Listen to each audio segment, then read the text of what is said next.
Welcome to your Canadiens Connection on Rocket Sports Radio. We are proud to be the trusted source for all things Habs for more than a decade. This is the Canadiens Connection Podcast.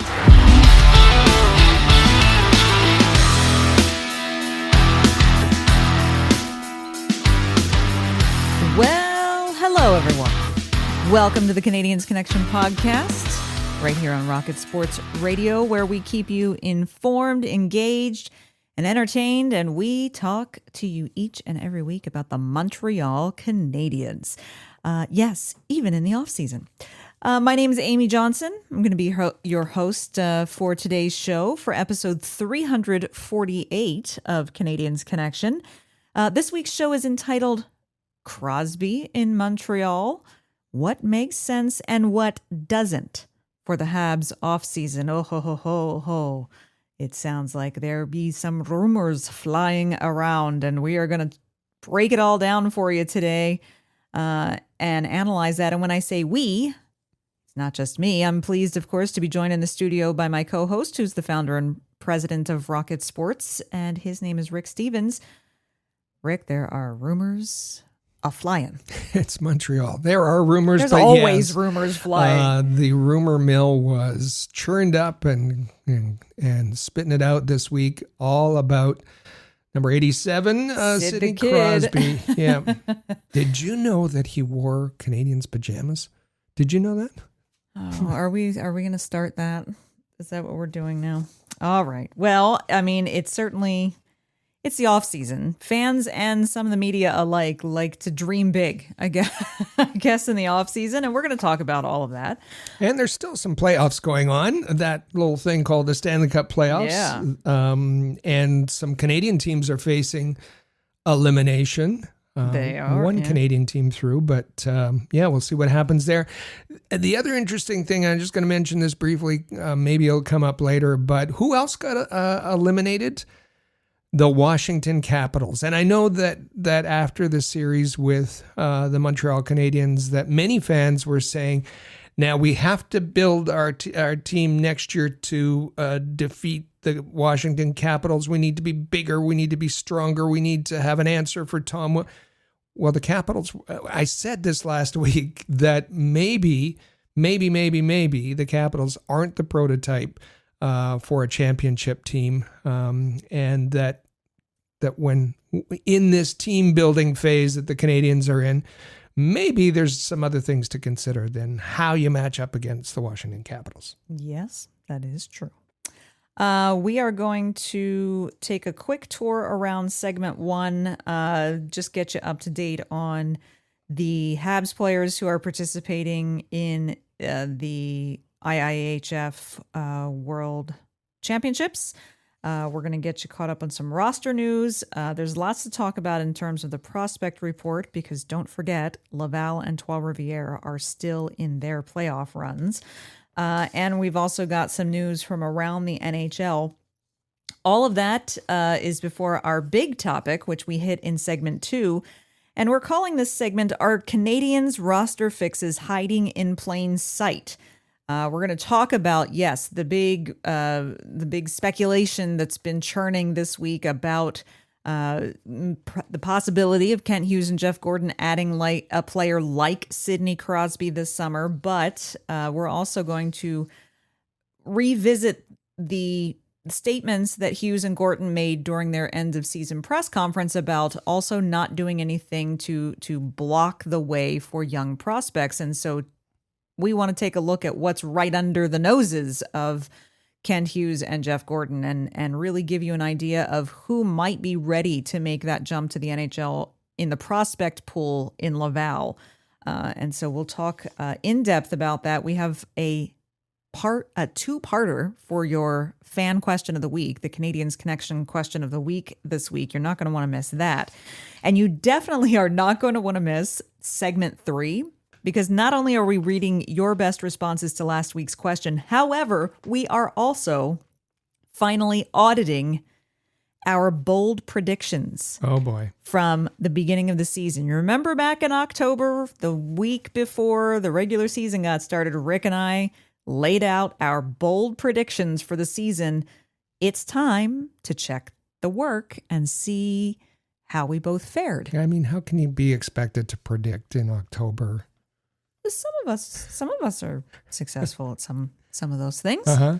So we're gonna take a look. We're gonna tally them up. We're gonna see who was right, who was wrong, who was close, who was out in left field. That's coming up in segment 3. You do not want to miss that. That's always a fun thing that we do every year.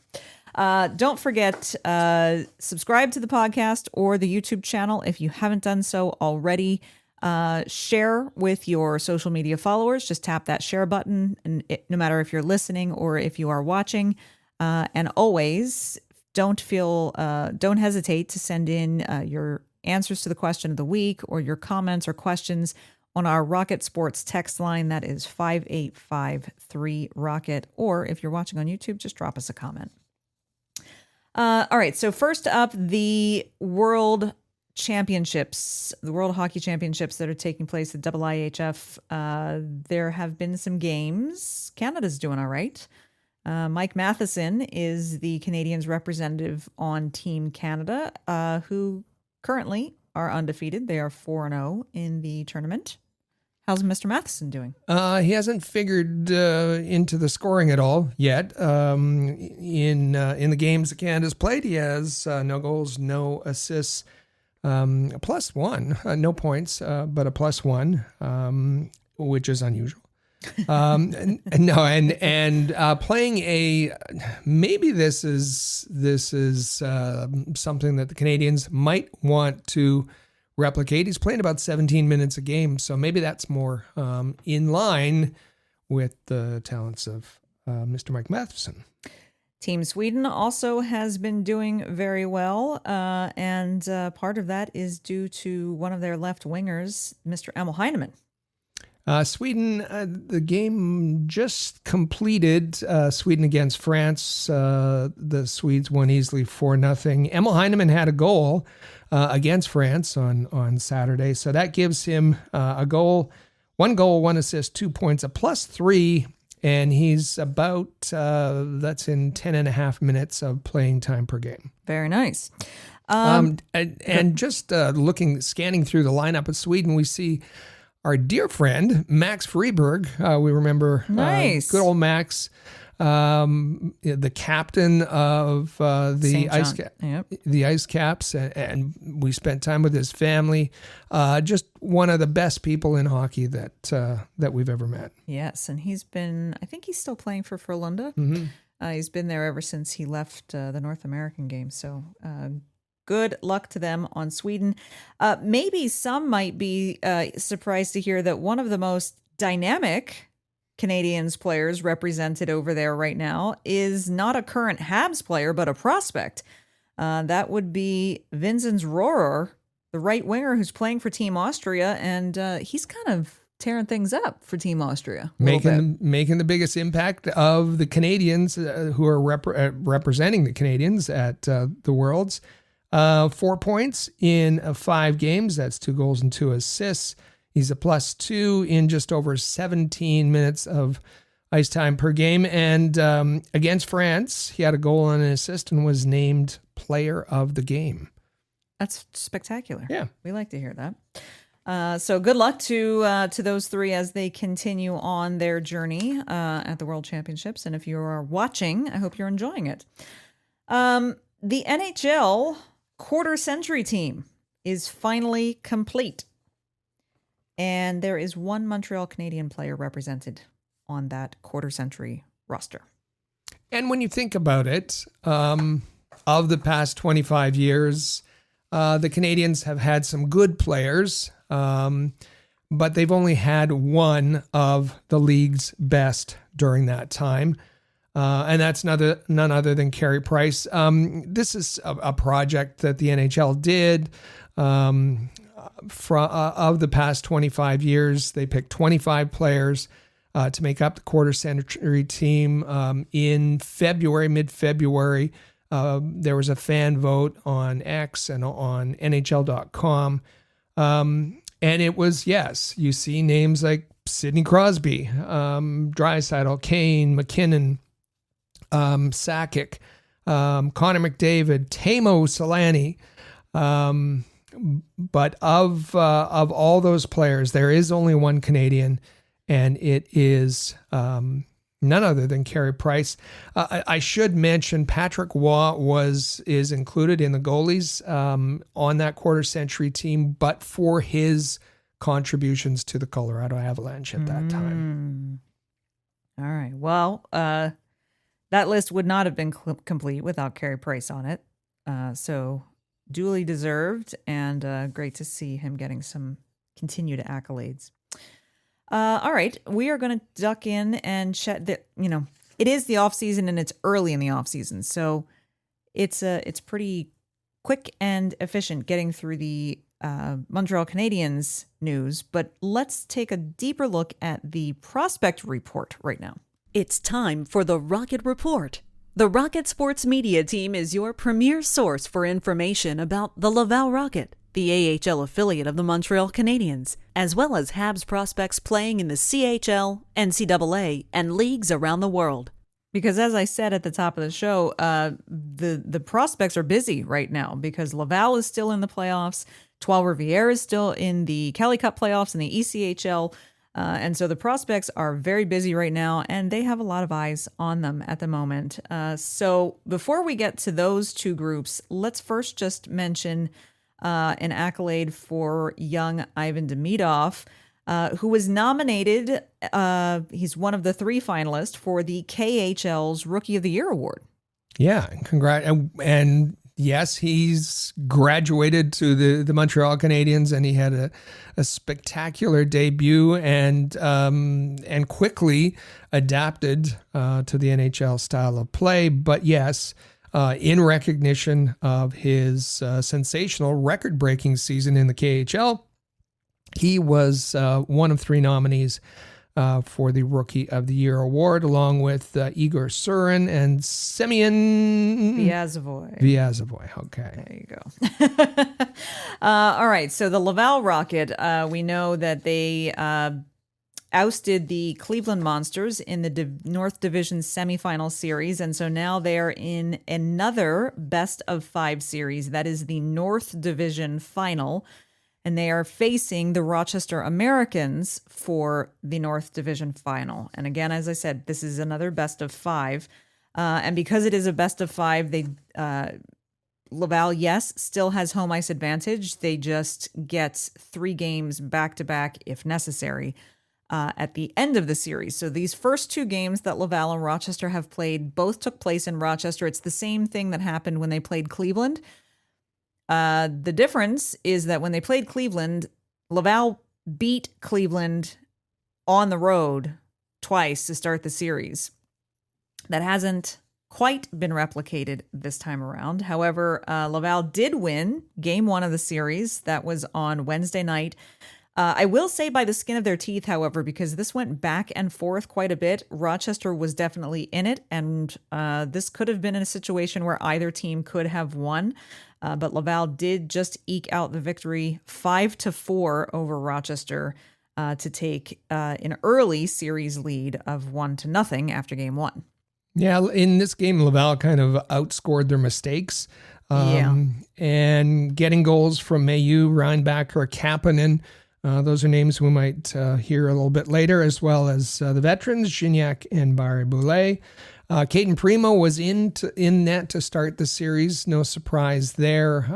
Pascal Vincent said he would be using both goalies during the series. Caden Primo made 23 saves on 23 shots.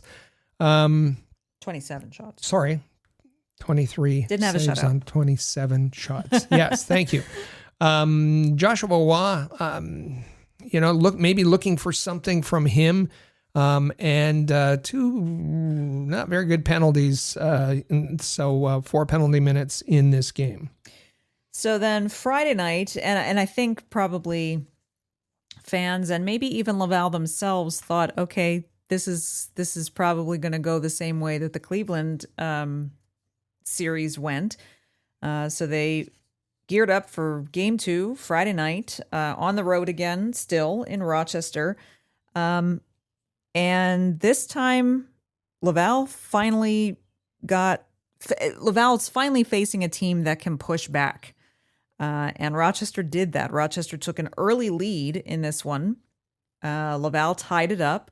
And then Rochester took another lead. Laval came back with a couple of back-to-back goals to take a lead of their own 3-2. But then things just kind of fell apart late in the game. Rochester winning this one 5-3 and managed to get a home win, which was very important for them. Tied the series 1-1. And so I'm not sure that the Rocket, the Rocket have had a pretty easy go of things, relatively speaking. And so I'm not, were they completely prepared for having to dig deep sometimes and really getting back in the face of a team that could go toe to toe with them? I think we're going to find out in Game 3. So you might look at the game sheet, and it was basically a 1-goal game with an empty netter, and say, well, it was close. Well, it wasn't. It was Rochester really controlled this game. Goals for Laval from Dauphin and Condata, the veterans, and Davidson. Laval's got a pretty good power play. They went 0-for-4, and they gave up 2 shorthanded goals, so lost the special teams battle. Jacob Fowler started this one. He certainly can't fault him. He faced 35 shots, and he made 31 saves. Joshua Waugh, sorry to pick on him, a -3 in this game. And as you said, I think that the Rocket maybe were expecting this to go a little bit easier than it did. They had won 6 of the 8 games against Rochester during the regular season. But maybe not factoring into the equation that the Sabres had sent reinforcements, Kulich, Rosen, Ostlund, Kozak, to the Americans for the playoffs. So they're a pretty good team. And now that series is tied 1-1, as you said. And heading into, remember, you got to win 3 games, 3 of the 5 for the series. So it's not going to be easy. Pascal Vincent, Chris G grabbed this, our own Chris G, after the game. Pascal Vincent said, quote, "I think we thought it would be easier than it was. It's exactly why being in the playoffs gives a lot of experience. You can learn from playing in these games." I agree with Pascal Vincent there, and I'm glad to hear him admit that perhaps the guys weren't exactly ready for what lay ahead of them. And it's not going to be an automatic just because they get now 3 games at home on friendly home ice at Place Bell, because don't forget, when they played Cleveland in the last series, yes, they beat Cleveland twice on the road, but the first game back at Place Bell, granted, Cleveland was up against elimination, but the Monsters won that first game for them on the road at Place Bell. So just having the home ice is not necessarily a guarantee for Laval. They're going to have to really be on their toes, and they're going to have to really buckle down if they're going to get 2 more wins out of the next 3 games. And their next game is Wednesday in Laval, so they've got quite a bit of time off in between. They don't play this weekend again. Bizarre playoff schedule, really. It's Patrick Williams, when we have him back on the show, will probably join us in scratching our heads at some of the scheduling around the Calder Cup playoffs. But yes, they don't play again until Wednesday. For Trois-Rivières, in the Kelly Cup playoffs, they finished off their North Division Finals series, and guess what? They won it. Won the series 4-2 against the Norfolk Admirals. So they are the ECHL's North Division champions for this year, which is a tremendous accomplishment for them. And so now they move on to the Eastern Conference Final. This is a best-of-7 series. They'll be taking on the St. Louis Blues ECHL affiliate, which is the Florida Everblades. And Game 1 is set in Fort Myers, Florida for later this evening. That is Saturday, May 17th. So good luck to the Trois-Rivières Lions. And don't forget, you can find all of our content about Laval and Trois-Rivières playoff push in each one of our Chris G's Habs notepad articles that he puts out at our new home for written content, which is hockeyhotstove.com. As far as the league goes, the only thing that's really causing a stir right now is some of those coaching and GM vacancies are starting to get filled. And so first up, the LA Kings named Ken Holland as their new general manager, taking him out of the running. It was talked about with the Islanders, yeah? He was. And Mark Bergevin has been talked about for both of those particular positions. So one less opportunity so far for Mark Bergevin. Speaking of the Islanders, Arthur Staples, who covers the Islanders, said that we told you last week the Islanders had reached out to the Canadiens for permission to talk to Jeff Gorton. The Canadiens said Gorton's going nowhere. Arthur Staples said that that Gorton was the Islanders' top candidate. Yeah. Mm-hmm. Well. So credit to how others in the league see Gorton, I suppose. Yeah. And good for the Montreal Canadiens organization that he's not interested in going elsewhere right now. The Vancouver Canucks have announced their new head coach, and that would be Adam Foote. And maybe a bit of a connection there. Adam Foote played for Colorado, of course, everybody knows that, but also played for the Nordique many moons ago. And the Philadelphia Flyers also named their new head coach. And I say this, yes, full disclosure, as a Flyers fan, I am thrilled to hear Rick talk it. They made it happen. Everybody knows that Talk was very much considering a return to television.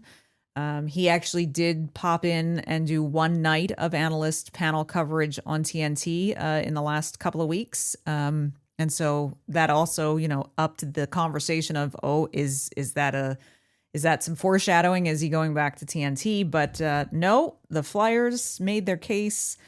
Talkett wants to be there. As he says, I'm a Flyer. Danny Briere says he's a Flyer. Travis Konechny and Travis Sanheim say he's a Flyer.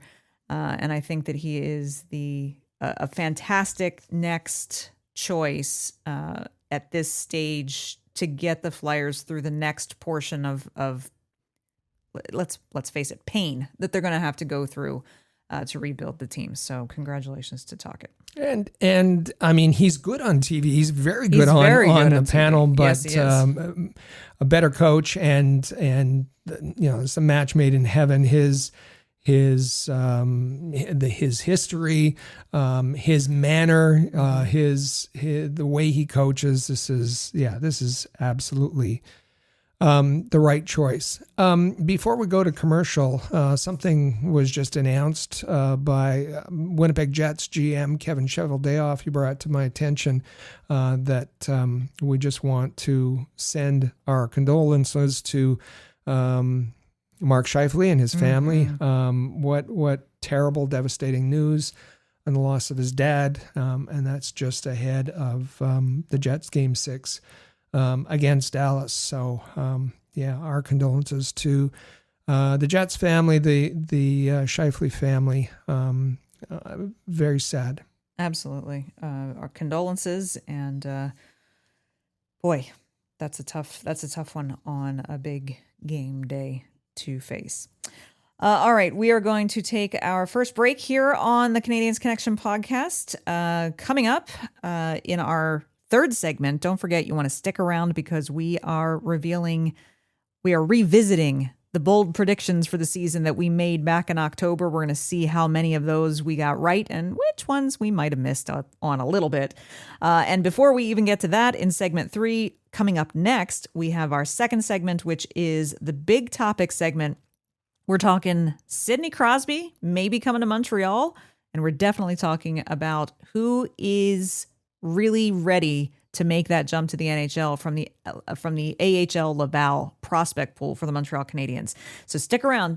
You are listening to the Canadiens Connection podcast on Rocket Sports Radio. Ready to win some real cash during the basketball playoffs? Check out Pick 6 from DraftKings.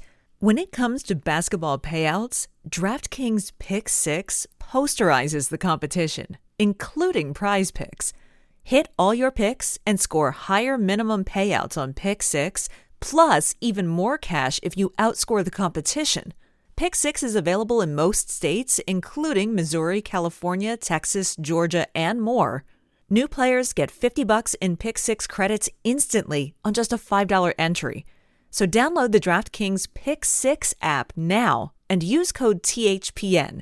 That's code THPN for new customers to play $5, get $50 in Pick 6 credits. Better payouts, bigger wins. Only with Pick 6 from DraftKings. The crown is yours. Gambling problem? Call 1-800-GAMBLER. Help is available for problem gambling. Call 888-789-7777 or visit ccpg.org in Connecticut.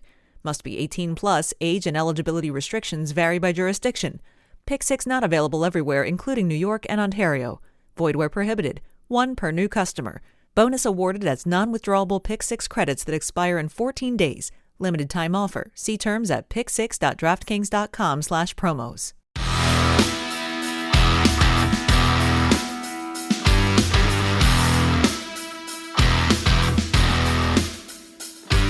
Welcome back to the Canadiens Connection podcast right here on Rocket Sports Radio. Don't forget, my name is Amy Johnson. You want to follow me on Twitter? I welcome you to do that. You can find me at Flyers Rule. And of course, you also want to be following Rick Stevens on Twitter as well. He's my co-host here, our president and founder at Rocket Sports, because his Twitter account is our main account. So not only do you get gems from him, but you also get all of our links and information about content that we've released, whether it's on YouTube or on Hockey Hot Stove or on our Substack, or just general news and update about the Canadiens and the prospects and things. So be sure you're following him at Rocket Sports. Don't forget to hit subscribe, whether you're listening on a podcast player or if you are watching on our YouTube channel. And hey, if you aren't already subscribed to our YouTube channel and you're listening to this on a podcast platform, just jump over to InsideTheCanadiens.com. That'll take you straight to our YouTube page. Just tap subscribe, tap the notification bell, and you can be sure to get some great content there as well. All right, so last week on the show, we talked about the Canadiens' key priorities for the offseason, what Hughes and Gorton talked about at their end-of-season press conference about the things that needed to happen this summer to move them another step forward in this rebuild. But really to achieve those objectives, they really have to first, and they basically said as much, that in order for them to have a good scope of the full picture of what they need to do to achieve the goals and objectives that they've set out, is that they really need to understand what assets they already have to work with in the organization. They both said things along the line of, they're going to keep a close watch on the prospects in Laval during the Calder Cup playoff run, because they really want to determine which of those players have the potential to fulfill a need for the Canadiens and their lineup, not just now, but, like immediately or relatively short term or long term, because they're mapping out not just next year, but the next 2 years, the next 3 years, maybe even the next 4 years. And so as they watch the Laval Rocket and they watch the prospects performing in the playoff series, then they're going to be able to understand what assets they have to work with that could fill holes and fill in weaknesses, and where they might need to go outside the organization to correct some things. Yeah, they're in. Gorton said they're in learning mode right now. He said that a nucleus is forming for the team. Used that word, and he said there's talent on the way. Talent is coming up through the system. He used the words, players in Laval are knocking on the door. Mm-hmm. And Gorton said that management can't put obstacles in their way by chasing free agents to solve their problems. Hughes added that they are quite aware that the team will disincentivize players in Laval by filling spots on the big club with players from outside the organization. He said that he thinks that he credits one of the reasons for success in Laval this season were the fact that the young players, the prospects, and the success was mostly driven by the young players in Laval this season. And he said it was because those players can see opportunities for themselves. They can see their spot with the Canadiens organization. And Hughes insisted they're going to have to be very careful this summer and beyond not to block the opportunities for their young prospects. So that kind of, and we talked last week about how that was, well, I said it's music to my ears. That's Kent Hughes and Jeff Gorton following along with what they've said in the past about there needs to be a bigger focus on development, and we're sticking with development and we're not veering off of the plan. And we see them continually backing that up. And so that is fantastic to hear. Yes, there will likely need to be some work outside of the organization coming in as well. But this week, taking who's ready in Laval and who might they consider takes on a completely different, it becomes a completely different beast to work with when you've got the buzz in Montreal that's all about the potential addition of one big name to fill their need at 2C, Sid the Kid, Sidney Crosby. Laval who? Yeah. Say the fans and the media were, my God, they were beating the drum on this Sidney Crosby. And absolutely, Sidney Crosby, the star power of Sidney Crosby on the big stage in Montreal. There's lots of fans that want to see that happen. His talent, his ability to be an answer for that second line center, his leadership, his ability to pass on, everything that he's learned to the young team. Mm-hmm. And this is kind of an extension. Well, Canadiens made the playoffs. So what's next? We've achieved that. Let's set the bar a whole lot higher by bringing in Sidney Crosby. I guess, for me in taking a look at that, this would kind of go against everything that Hughes and Gorton said last week. We played all the clips. They were insistent that they were sticking to the plan. They weren't trying to, accelerate the process. They weren't trying to fast forward it, I think was the word that Gorton used. They weren't trying to skip steps because when they skip steps, they make mistakes. And we've seen that already with Newhook and Doc.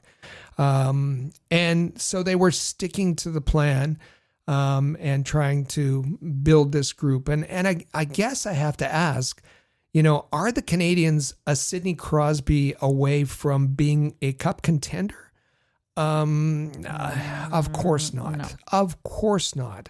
Does Sidney Crosby fit their window for being a perennial contender? No. Not at all. Not at all. And what's it going to cost? Well, some of the trade proposals that the media were putting were astronomical. Absolutely astronomical with numbers of first round picks and removing a member. We talked about the core, and Jeff Gorton said this nucleus is building. Well, it would require to remove one of those core players like a Gooley and with multiple first round picks and so on to land a Sidney Crosby. And then lastly, I got to ask, what's in it for Sidney Crosby? Really, other than, that sentimental I was a Habs fan growing up, and I wore Habs pajamas, but really, what's in it for him at this stage? Doesn't he want to win a couple more cups? And are the Canadiens that team that would give him the best opportunity, or is it a team like Colorado and his ability to team up with his good friend Nathan McKinnon? Is it a Dallas? Is it a Florida? Is it one of the other teams? I understand the fun. Yes. I guess. Yeah. I understand the excitement and looking for a way of upping the excitement that the Canadiens fans experienced during the playoffs. I just don't think that this is the time or such a great fit here. And would be kind of out of character, not kind of, a lot out of character for the Hughes Gorton strategy and plan. And I agree with everything that you just said. And I should note that we're not trying to be Debbie Downers about the dream big thing. I mean, hey, like Sidney Crosby, I'm not first to admit, personally, not a fan of Sidney Crosby, but that has nothing to do with his hockey ability. It just happens to be about the team that he plays for. But Sidney Crosby, yes, if a team had an opportunity to get a Sidney Crosby, of course that's exciting to talk about and speculate about and maybe even dream about. But so we're just trying to kind of keep the objective approach. And as we've said, we really have agreed with the approach that Gorton and Hughes have taken up to this point. Fans and media and the team itself have gone through already some seasons of pain, and you don't want to see a short sale for kind of, an immediate feel-good moment. So let's just remind ourselves what just a week ago Jeff Gorton said the priorities have to be for the Montreal Canadiens, and that is skill. Okay, Sidney Crosby fits that. Size. I don't know that Sidney Crosby fits that. And compete. Okay, so definitely has two of the three. Mm-hmm. But skill, size, and compete level are the things that Jeff Gorton says that they need. And in an ideal world, they're going to figure out a way to do all three. And listen, I don't think that, first of all, I should just add one more reason. There's nothing coming out of Pittsburgh from either Kyle Dubas or Sidney Crosby himself that indicates, anything like this is going to happen. Crosby has said he wants to retire as a Penguin, wants to be a Penguin for life. Yeah. But when Gorton said that his priorities were skill, size, and compete, and he further explained that the Canadiens need to score more goals, they need to defend better, they need to be more physical, and they need to raise their compete level. There was, I didn't get in my head that he expected to solve all of that with adding one player. No. Didn't that's not what he was saying at all. No. And listen, the challenge, and he said, the challenge for us is how do we put the pieces together to meet the priorities? What was he talking about there? Well, they're going to use every means at their disposal. They're going to explore trades. They're going to look at free agents. He even mentioned offer sheets. Jeff Gorton did during the media availability. They still have lots and lots of draft assets, including at this draft. Mm-hmm. And they talked about, it was Hughes that said the growth of players currently on the roster. Hughes said, we have big players. They just have to figure out how to play with size. Mm-hmm. Uri Slafkovsky. And they mentioned that they have to do a very good job in promoting from Laval at the right player at the right time. And it's all of this puzzle piece shifting that's going to allow them with a number of players to meet the priorities set out by Jeff Gorton. So what we want to do today for you is kind of set the stage on what that might look like. What that might look like for this coming season and for the following season, and we'll see about after that. But let's say for the next 2 seasons, and we're going to break down quickly for you just who in Laval. We're going to start with this. We've Rick has categorized these wonderfully. So we're going to start with a grouping of prospects who we can both agree are imminently ready for the NHL. These are prospects that are performing at a very high level consistently in Laval and absolutely could compete for an NHL roster spot come training camp in September. And we're going to start, these are in no particular order, but we're going to start with Oliver Kapanen. Yeah, and when we say imminently ready for the NHL, could be day one of the 2025-2026 season, or it could be sometime through the year. But Oliver Kapanen is going to be ready on day one.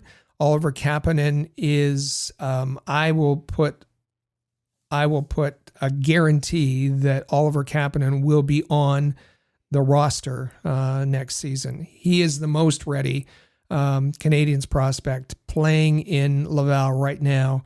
Watch him in the Laval playoff games. He's too good for the AHL. He's played in a men's league, the SHL. He was effective at the end of the season when he came back from the SHL and played for the Canadiens. He is a very, he certainly has, while the others may have potential, he's got a lot more polish than the others do, and will be, we can replay this, but if he doesn't make it, and I'll eat my words, but there's nothing that I can see that says that Oliver Kapanen won't be in the opening night lineup for the Montreal Canadiens in the fall. Nipping very closely at his heels for forwards would be Owen Beck. Mm-hmm. Owen Beck has been dynamite in Laval all season long. He is a reliable and very skilled forward, and I think he absolutely will have a lot of motivation to come and be very competitive at training camp in the fall. Fans have noticed who watch Laval that he's played some wing at times, particularly towards the end of the season. Why is that? Well, it's because Pascal Vincent often uses 2 centers on a line, and depending on which side the face-off turns up to be, he's going to use the guy on his strong side. But also, I would wager that. Different from Oliver Kapanen. Oliver Kapanen is a center, and we saw him even in the playoffs line up as a center for the Montreal Canadiens. I think Owen Beck is going to transition to be a center in the NHL, so he might spend a fair bit of time on the wing when he first gets that call up. And so why not, while he's in Laval, give him exposure to playing on the wing and the differing responsibilities there. Absolutely. That leaves on defense for prospects who are imminently ready for the NHL. There are 2 options here, David Reinbacher and Logan Mailloux. And boy, David Reinbacher has had a bit of a jilted kind of start and stop. He had injury early for a good portion of the season. He came back. He's been, they've been very careful with his return to play over the last 2 months or so. Sometimes he plays, sometimes he doesn't. He takes therapy days quite often, that type of thing. He has looked better as of late, particularly in the playoffs. So hopefully that means that his recovery has really progressed nicely.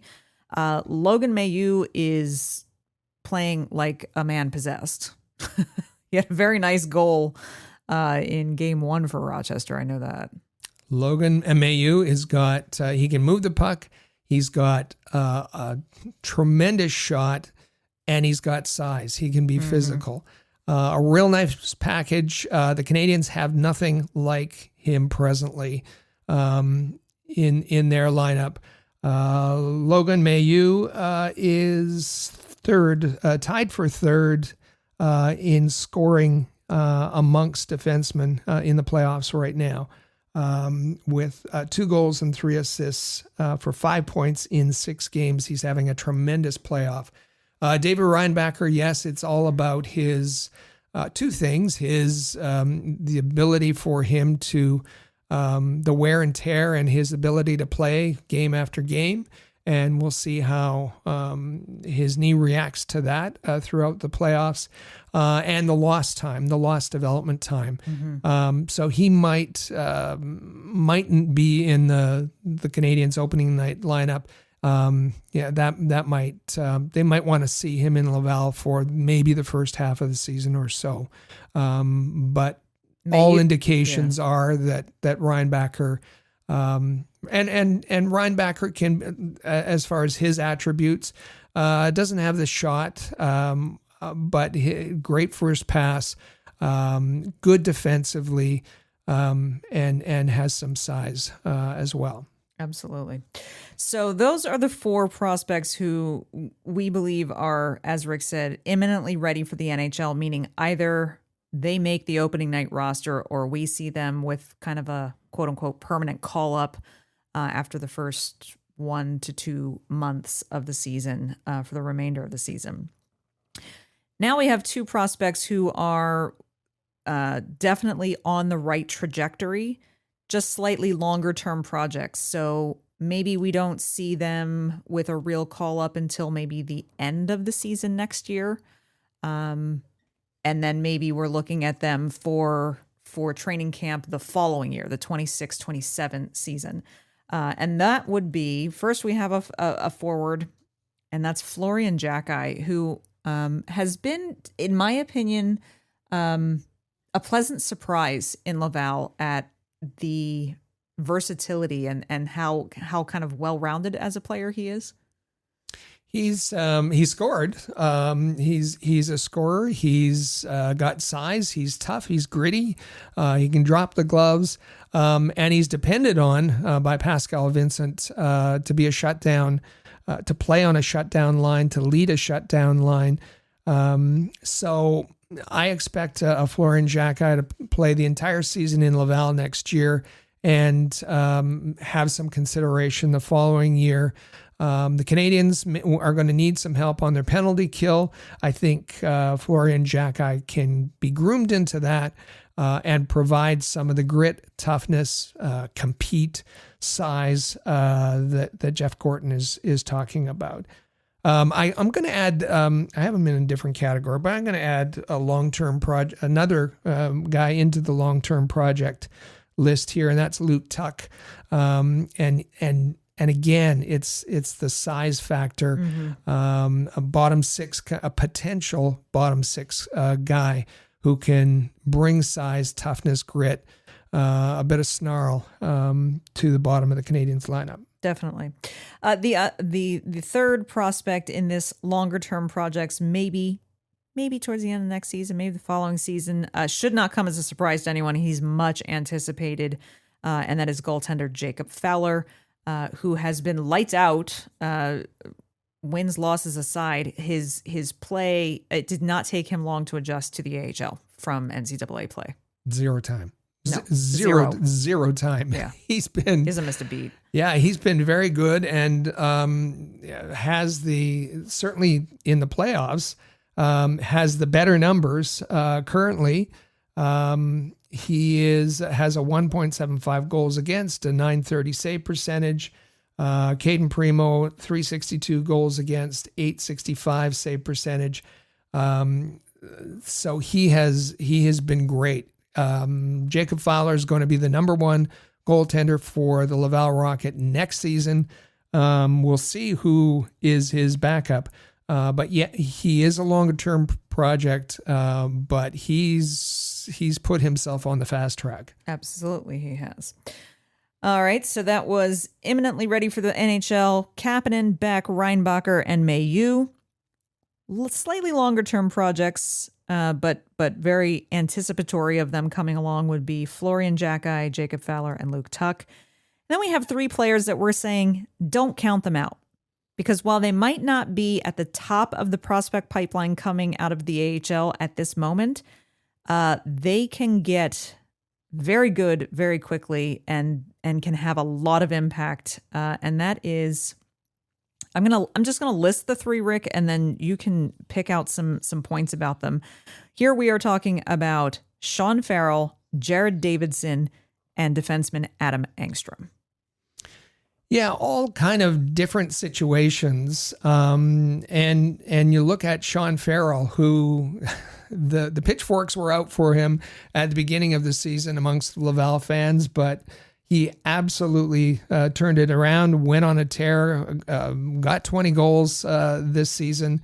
As far as Laval's regular season goes, the points getters, you have Barry Boulay and Defan at the top, the veterans. But for those players who are considered prospects, it's Jared Davidson, 45 points, Sean Farrell, 44 points, Owen Beck, 44 points, and Florian Jacki with 35 points. Sean Farrell had a great season, and he figured it all. It takes time, but he figured it all out. Jared Davidson, kind of a different path. Liked him in his junior season, the Memorial Cup run.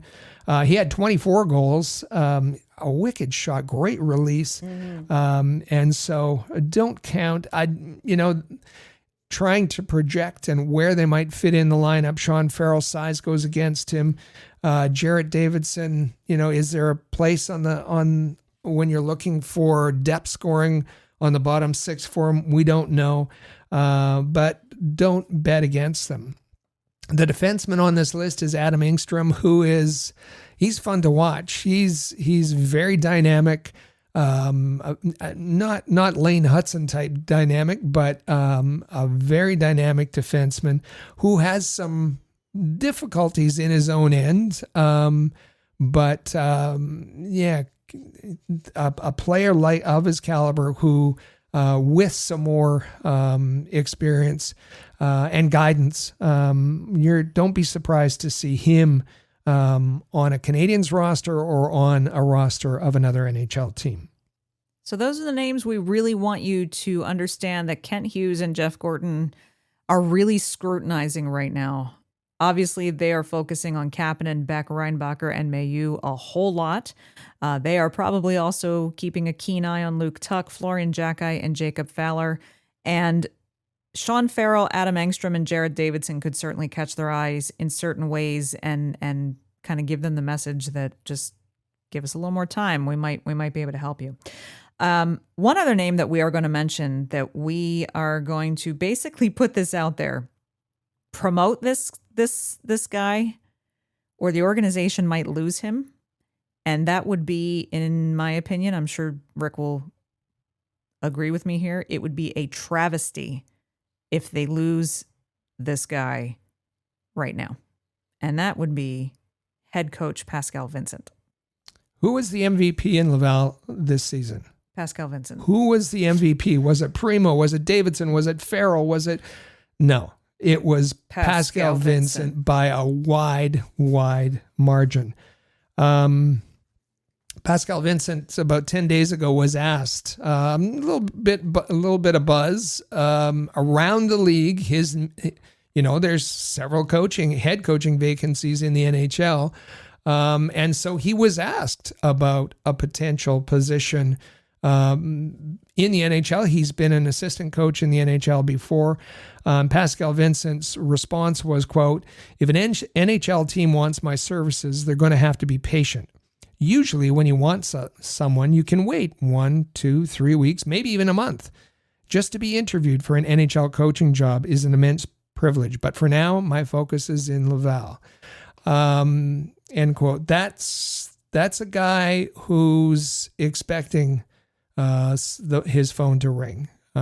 So it better be from Jeff Gorton and Kent Hughes. Yeah. He absolutely expects, Kent Hughes was asked, what about Pascal Vincent, and he said, I'm going to leave that to him. Well, don't leave it to him. No. Do not leave it to him. Nope. Because Pascal Vincent has been amazing with that group. We saw what a coach, an AHL coach, who is whose priority is not your prospects, whose priority was veterans, and we saw what a mess he made prior to Pascal Vincent. And Pascal Vincent came in with a very young team, a group of hungry prospects, and he guided them and motivated them. The AHL is a veteran league. Success comes usually from veteran, and Pascal Vincent was able to flip the script. He's very important, and if you're going to be promoting the Becks, Reinbacher, Mayhews, and Kapanen this year or beyond, you're going to need a Pascal Vincent there to help. He knows how to get through to these players. Mm-hmm. He knows how to. They trust him. They trust him. He knows how to assess their needs. And remember that Marty St. Louis has said before a player shows up at training camp, I don't know. I don't want to know a thing about them. I don't want to do any looking. I don't want to talk to anybody. I'm going to make my own assessment of them, and that's been a mistake, and it's cost the Canadiens time. Pascal Vincent, St. Louis shouldn't look at him as a threat. He should look at him as an asset. And if you think over the past year, as far as the contributions to the Montreal Canadiens organization, who has contributed more, Pascal Vincent or Roger Grillo? Roger Grillo, how many of our listeners just went, who? Yeah, exactly. Who was Marty St. Louis' pick to join his coaching cabal, and not behind the bench. Not behind the bench. He sits in the suite. Right. And attends practices and whatnot. Yeah. Promote or lose, that person is Pascal Vincent. They need to keep him in the organization. Absolutely. It would be devastating to lose him after one season. Just look at what he's done in just one season. You want him to have that kind of impact from more than one season. All right, so you've heard from us. Now we want to hear from you. Our Canadiens Connection question of the week is a twofer. It's a two-parter. You're going to either send us a text at 585-3-ROCKET with your answer, or you're going to drop a comment on our YouTube channel with your answer, or you're going to hit us up on social media at Habs Connection, Twitter, Facebook, Instagram, with your answer to this question. First off, would you rather see the Habs sign a veteran in free agency or promote a deserving young player from Laval? So we want to kind of take your temperature on which you would prefer. Would you like that veteran free agency signing, or do you think it's a better idea to promote a young prospect from Laval? The second part of the question is, of the young players in Laval, which Rocket prospect do you think is most ready to make the jump? We gave you a whole list of where we kind of feel that the prospects are in terms of readiness to make it to the NHL, but which one do you think is the most ready to make the jump to the big job with the big team at the Bell Center? You know how to reach us. Be sure you get your answers in. We've had some really good ones in recent weeks. We would love even more of them. So send us your response, and we'll pick the best ones to read on next week's show. But don't go away yet. We are going to take a quick break, and on the other side, not only are we reading some of your great responses to last week's question of the week, but we are going to review our bold predictions for the season that we made back in October. It's truth-telling time. Let's see how we did. Were we right on? Were we way off? We're going to find out in just a minute. So don't go anywhere. You're listening to the Canadiens Connection podcast on Rocket Sports Radio. Ready to win some real cash during the basketball playoffs? Check out Pick 6 from DraftKings. When it comes to basketball payouts, DraftKings Pick 6 posterizes the competition, including Prize Picks. Hit all your picks and score higher minimum payouts on Pick 6, plus even more cash if you outscore the competition. Pick 6 is available in most states, including Missouri, California, Texas, Georgia, and more. New players get $50 in Pick 6 credits instantly on just a $5 entry. So download the DraftKings Pick 6 app now and use code THPN. That's code THPN for new customers to play $5, get $50 in Pick 6 credits. Better payouts, bigger wins. Only with Pick 6 from DraftKings. The crown is yours. Gambling problem? Call 1-800-GAMBLER. Help is available for problem gambling. Call 888-789-7777 or visit ccpg.org in Connecticut. Must be 18 plus. Age and eligibility restrictions vary by jurisdiction. Pick 6 not available everywhere, including New York and Ontario. Void where prohibited. 1 per new customer. Bonus awarded as non-withdrawable Pick 6 credits that expire in 14 days. Limited time offer. See terms at pick6.draftkings.com/promos.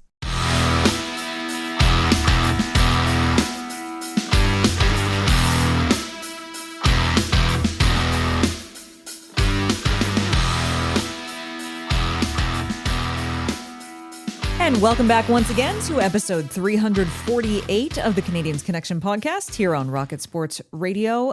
We hope you've been enjoying today's show. We have some more fun for you, so settle in. And as we are about to revisit our bold predictions from the beginning of the season, but don't forget, subscribe to the podcast. If you could do us a favor and share the podcast on your social media platforms, that's very helpful to us. We're really grateful to people when they do that, and we appreciate that. And send in your answers to the Canadiens Connection question of the week. We always love to hear from our listeners because sometimes you just have some really great perspectives. A lot of times you have some really great perspectives, and we like to share them with other Habs fans here on the show.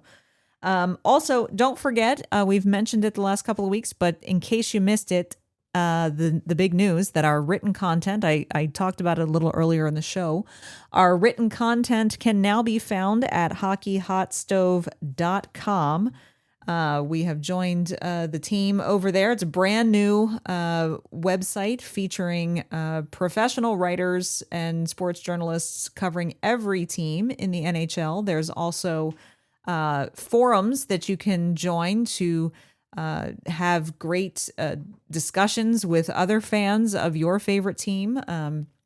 So just head over to hockeyhotstove.com and tap on the Canadiens logo, and that will take you to our page where Rick and Chris G and myself will be offering up written content about the Habs, the Rocket, the Trois-Rivières Lions. And we've even made it simple for you. If you don't want to do all of that navigating, just type in HabsHotStove.com, and that'll take you right to the page. Don't forget, we're going to get to the Canadiens Connection question of the week in just a moment. We have some really good answers to last week's question of the week. Don't forget to get your answers in, though, for this week's question. Remember, it's a two-parter. Would you rather see the Habs sign a veteran in free agency or promote a deserving young player from Laval? The second part of it is, which Rocket prospect do you think is most ready to make the jump? But before we get to your answers to last week's question, let's first get to mine and Rick's answers to the 2024-25 season predictions that we laid out back in October before the season began. This is one of my favorite parts of the year. Well, making the predictions is very fun. And then checking them. Checking them is very fun. So this was Canadiens Connection episode 316. If you want to go to canadiensconnection.fm and here are predictions. They were done on the 5th of October, 2024, before the season began. And we had a list of 10 key predictions, maybe some bonus questions added on as we went along. And we'll see how our predictions line up with the reality of the season. And I should mention, we had we had invited all of you at the time to jot down your own answers to each of these predictions back in October. So if you were one of our listeners who did that, it's time to dig out your homework. Time to dig it out, and we'll see how it all stacks up. So the first prediction that we set for ourselves was predicting who would lead the Canadiens in points this season and how many points they would record. And so, Rick, who was the Canadiens' points leader this season? Points leader was Nick Suzuki, and that's no surprise. You and I both picked Nick Suzuki, and as he has done years in the past, has led the Canadiens in points again this season. We asked specifically how many points would the person record, that being Suzuki, and we had talked about him achieving the goal, the point per game pace. His total the previous season was 77 points. He reached 89.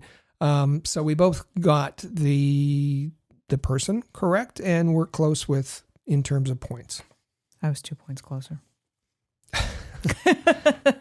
You had 83 points. I had 85 points. I think that was a pretty fair estimation for both of us. And glad to see, this is one that I'm happy to be wrong. Glad to see Suzuki get 89 points. That's great. Our next prediction was who would provide the offense for this season for the Canadiens, asking if Cole Caulfield, this is actually kind of a three-part question all about offense for the Canadiens. First up is, will Cole Caulfield score more or less than 35 goals this season? We both said more, Yep. More than 35. He did score more than 35. He got 37. I said 38. You said 37. You got it right on the nose. Wow. Both of us predicted correctly that he would score more. You just thought he disappointed you. Well, there's one empty netter he missed, but Something like that. The second part of this question is, will Juraj Slafkovsky tally more or less than 65 points in the NHL this season? yeah. I said less. I had 64. You said more, 68. He got substantially less, 51. Another slow start. He's going to have, and he admitted he's going to have to get put together a full season. David Savard, in one of his first interviews after retiring, talked about what it would take for the Canadiens to win. And he said Juraj Slafkovsky's impact. They're going to lose unless Juraj Slafkovsky makes an impact in every game consistently. Yeah, I was way off on that one, so I'll eat that one for sure. The next one, the final portion of this question about offense, will Kirby Dach set a career high in points this season? His current career high is 38 points back in the 2022-23 season. I think we were both really, really just hoping that things would come together with Kirby Dach this year. I think my answer was he'd better. Yeah. He had better. And no, injury, another injury intervened, and he was way below his career high of 38 with just 22 points this season. 22 points. We had both said yes, that he would set a career high. You thought he'd have more than 40 points. I said he'd have 44 points. Sorry to say, Doc, vastly disappointed both of us. All right, the third prediction, over or under 100 penalty minutes in the NHL for Arbor Xhekaj this season. And this one wasn't an easy one because it was questionable how many games Arbor Xhekaj would be in. So we both said yes. We did. That he would get more than 100 penalty minutes, and he did. He got 118. Oh, I said he'd have 117. That was really close. Very good. All right, then. We also asked if Arbor would play in Laval again this season. We both said that he would. Yeah, rather than being a healthy scratch, thought he might play a few games in Laval. He did not. Nope, he didn't. We also pondered whether, no matter what league he played in, would he be suspended this season? I said yes. You said no. It turned out to be no. And to his credit, Yeah. He played with much more control, and maybe at times he was a little bit too passive, and he took a lot of the fire out of his game. But I think it was a season of learning that balance, and that was good for him. Definitely. Moving on to prediction number 4. Will Sam Montembeault win more or less than 21 games this season? And we both said more, and he did have more. He had 31 wins, played that partly because he played so many games, 62 games he played. Dobish had 7 wins in 16 games. Dobish had a better goals against, had a better save percentage than Sam Montembeault, but in far fewer games. Definitely. Okay, so the next prediction was pondering who will play more games for the Canadiens this season. Emil Heineman, Oliver Kapanen, Alex Barré-Boulet, Raphael Harvey-Pinard, or Michael Pezzetta. Well, it wasn't Michael Pezzetta, I tell you that. It's not Michael Pezzetta. You had said Oliver Kapanen, but you feared it might be Barré-Boulet. And I said that Kapanen, Barré-Boulet will have a presence, but I chose that Heineman would play more games for the Canadiens. Kind of nailed this one because Heineman played in 62 games. Kapanen and Barré-Boulet both had a presence. They played, Barré-Boulet with 2 games, Kapanen 18 total, 12 at the beginning, 6 later on. Right on pretty well all the counts there. There you go. Nicely done. The next one is a bit of a multiple question. Which Habs pending UFA will be traded by the NHL trade deadline? Because, that's back when we thought there was actually going to be some action at the NHL trade deadline. David Savard. You thought he'd be traded. I said no. And he was not. For me, he was the only one that had potential to be traded. For the others, and the UFAs, you know who they are: David Savard, Christian Dvorak, Yoel Armia, Jake Evans, Michael Pezzetta. Pezzetta wasn't traded because he didn't get in the lineup. Jake Evans wasn't traded because he was re-signed, got a new contract. Yoel Armia, I guess there was some potential there. Dvorak, no. And Savard was not either. There was no trades made. I thought Savard was the only potential one. You thought Dvorak and Jake Evans might have a chance to be traded. And I think had Jake Evans not really decided that he just wanted to stay in Montreal, I think he could have been the one potential that would have moved. For a team-friendly contract he signed. Yeah. And yes, there was lots of interest and offers coming in for Jake Evans. I like prediction number 7. Will Lane Hudson win the Calder Memorial Trophy? You said yes. I said no. I said in that he would be in the mix. I used the in the mix phrase on this one.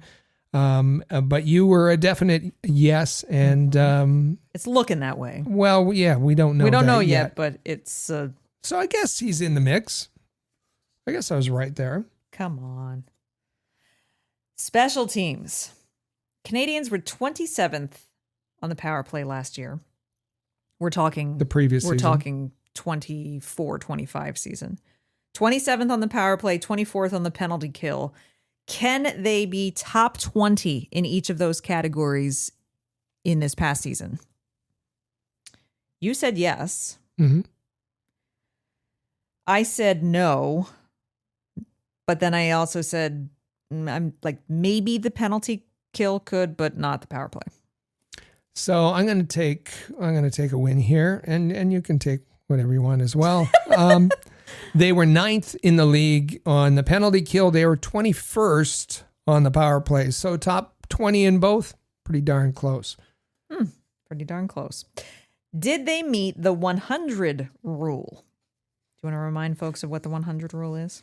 That's adding the efficiency on the penalty kill and the power play together to get 100, and that's kind of a bare minimum kind of evaluation, a quick and dirty calculation of whether your special teams have been effective.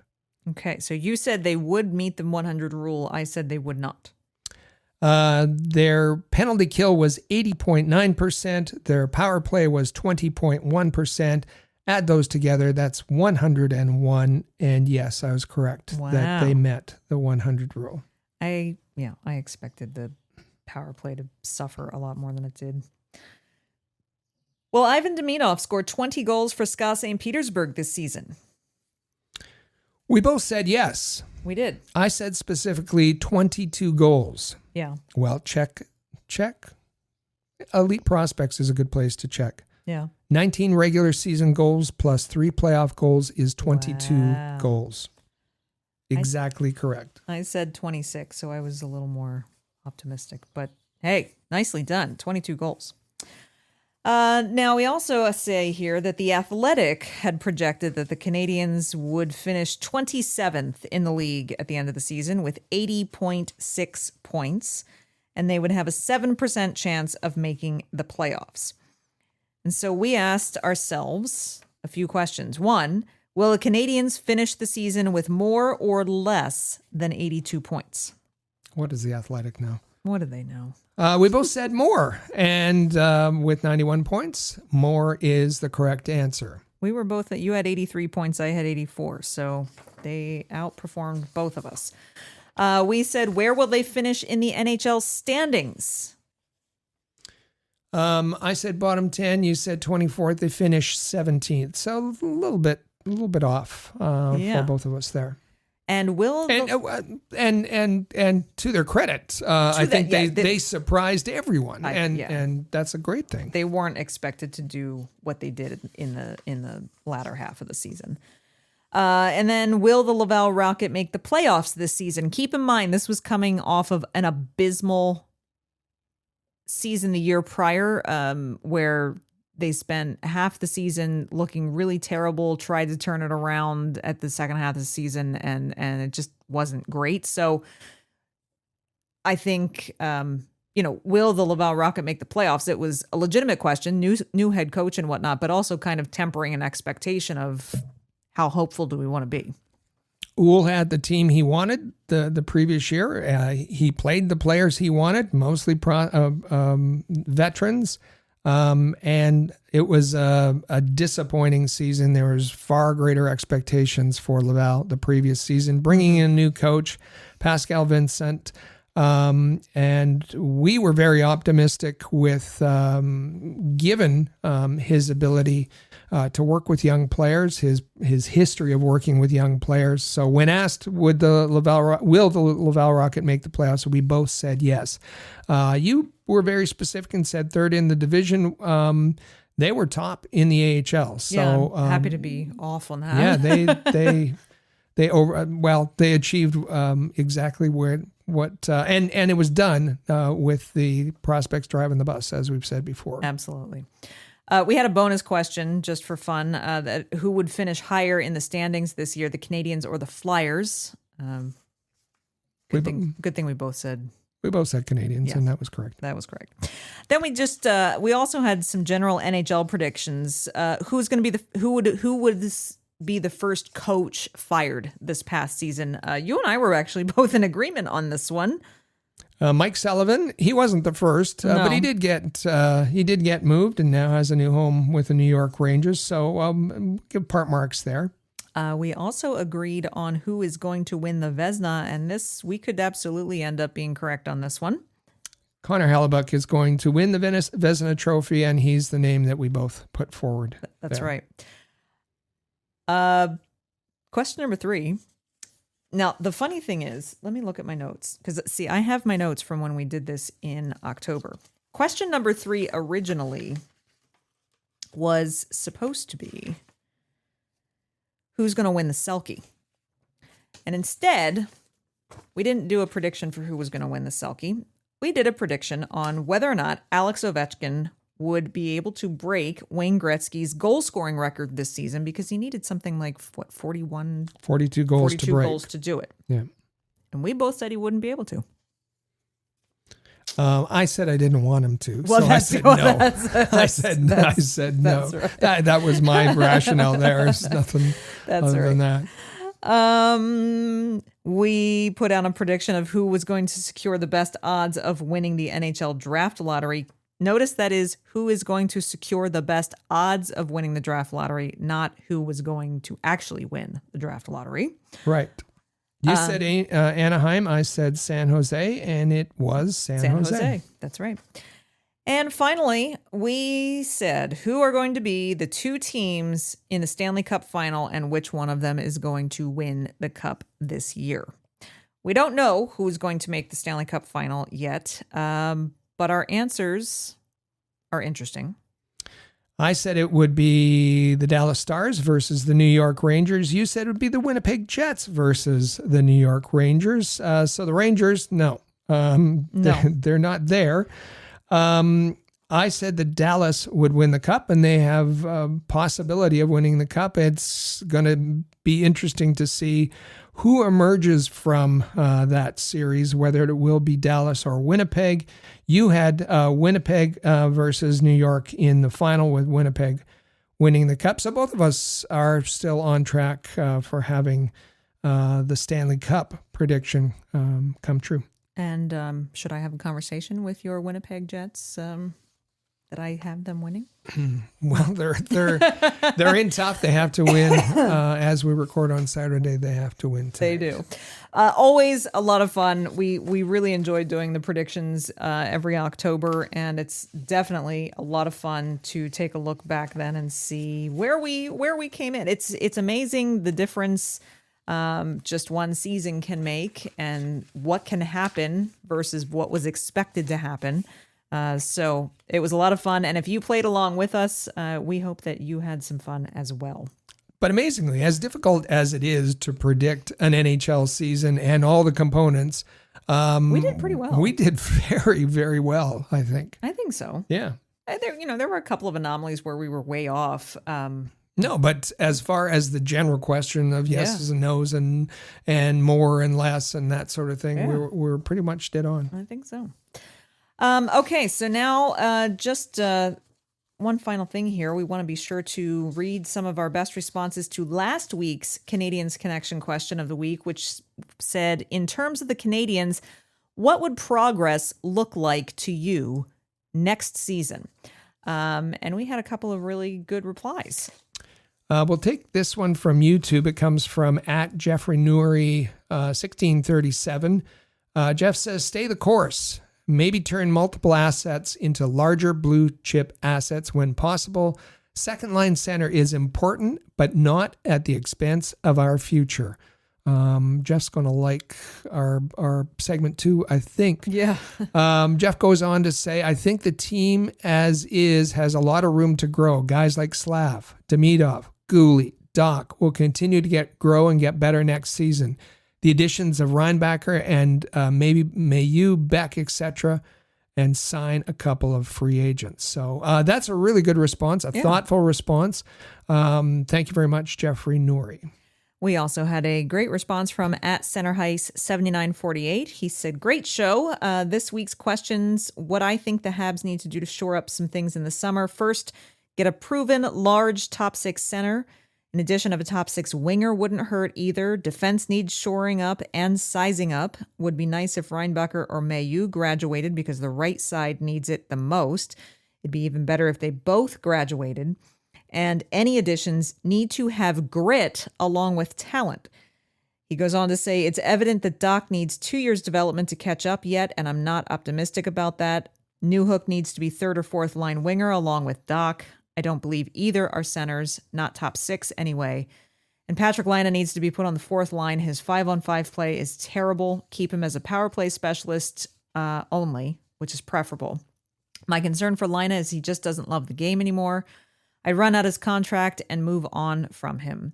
Caulfield, Demidov, and Hudson can make up for his production on the power play. Those are my thoughts if the Habs want to have success in the offseason to progress the club.